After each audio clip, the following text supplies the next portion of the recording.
Daniel, tell me about your NeurIPS. How's it been so far? It's been great. It's been hectic. It seems like it's only growing every Yeah. year, so Is it's this, exciting. how many have you been to? This is my second one. It's your second. Yeah. Exciting. And tell me about what you're here to present. So I'm here to talk about my paper Treasure Hunt, real-time targeting of the long tail using training time markers. The idea is really simple. It's whenever we do SFT, we send the model a prompt and completion pair, like tell me a joke in Spanish about lawyers. But then we just send in the completion.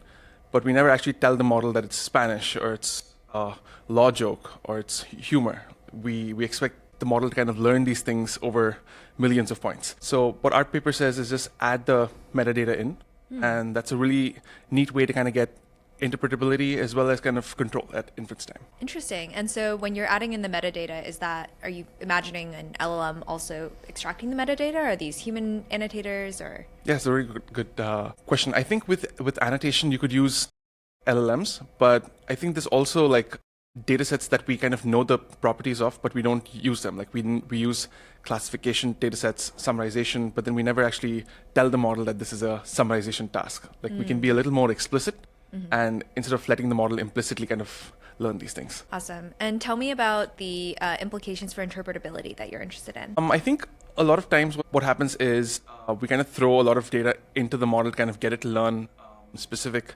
behaviors, but I don't think it's really sustainable. I think there are smarter ways to go about this. I think what's really exciting is that most of our research has kind of been scaling up, but then we figure out that we don't need those many parameters, and then we scale back down. I think where the field is also going, we're figuring out these techniques to kind of do more with less. Yeah. That's exciting. What are some of the applications of this research that you're excited about?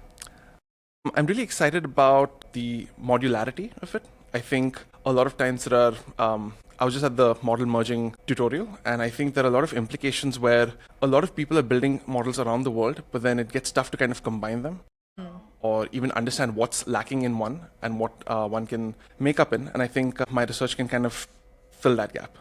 Can you give an example of that? Yeah, in terms of, so the way we train our models, when you add metadata at inference time, it'll kind of tell you, as soon as you send in a prompt, it'll give you like metadata related to the prompt and then condition the generation based on that. So what this allows you to do is that if the model isn't really performing as well as it should, you kind of understand why it thinks it should output a specific generation. Whereas before you would have to use prompt engineering, you would threaten the model, you would try to get it to do it a specific way. Got it. That's really interesting. And do you already have what the next steps for your research are in mind? What experiments you're going to run next? I think that's unclear. I think we're looking for a lot of inspiration here. I think the idea is really simple but powerful. So let's see. Cool. Well, I'd love to zoom out a bit and just hear about your broader interests at NeurIPS here. What are some of the other fields that you're really excited to be exploring?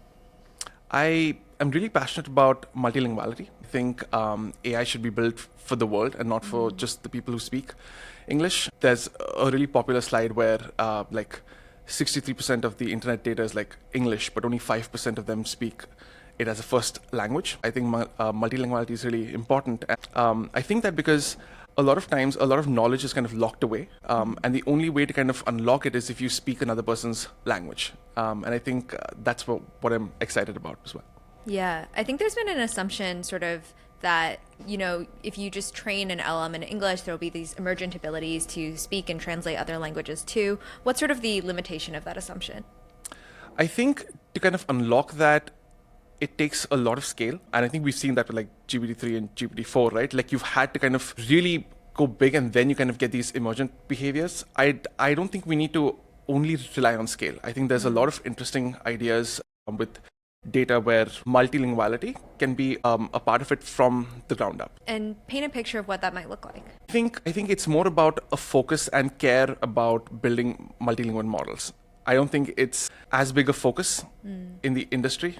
I think because everyone's kind of chasing performance on a specific benchmark, I think building multilingual models is just better overall. Tell me about what some of the futures that you're excited about in terms of the impact that AI might have in the world, thinking like 5 years into the future, like what does your utopia look like? I think I really like that models are getting smaller And a lot of companies are kind of like trying to compete on the smaller scale as well. We have a lot of efforts there as well, where I think on-device stuff is really exciting.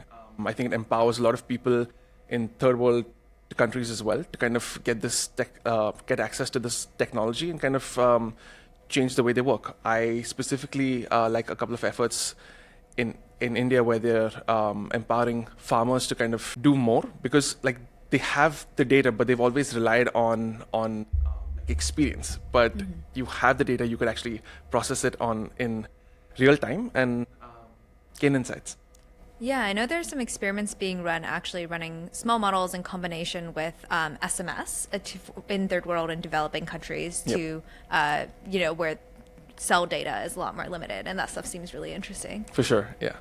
So if people want to learn more about your work, where can they best find you? So they can find the paper online. Otherwise, I'm on X. Awesome. Well, thank you so much for sitting down with me. Really appreciate you taking the time. Thanks so much for having me.